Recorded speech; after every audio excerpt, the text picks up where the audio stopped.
What if I told you that the Roman Empire didn't truly fall in 476 AD? That for nearly 1,000 years after the so-called fall, emperors still ruled from a glittering capital, Roman legions still marched, and Greek became the language of Rome?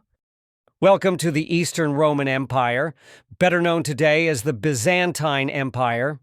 It all began in 330 AD, when Emperor Constantine founded a new Rome on the ancient city of Byzantium.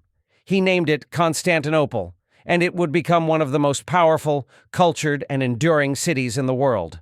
After the Western Roman Empire crumbled under barbarian invasions in the 5th century, the East endured. It had wealth, strong defenses, and a central location connecting Europe and Asia.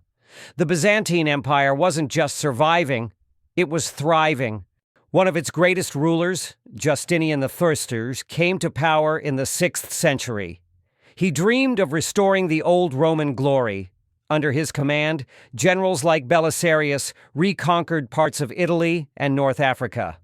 Meanwhile, his wife, Empress Theodora, broke boundaries as a powerful political advisor and champion of women's rights. And here's a curious fact.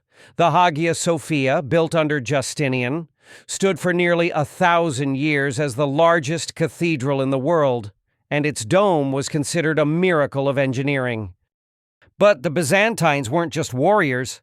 They were scholars, artists, and preservers of ancient knowledge.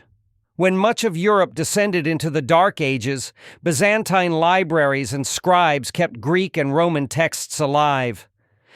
Over the centuries, the empire weathered plagues, invasions, and even crusaders who sacked their own Christian brethren in 1204.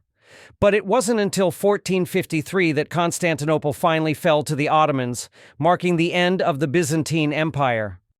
So what did the Byzantines leave behind? A legacy of law, religion, art, and diplomacy that shaped both Eastern and Western civilizations. They passed on Roman legal codes, preserved classical learning, and laid the foundations of Orthodox Christianity. And here's something to ponder.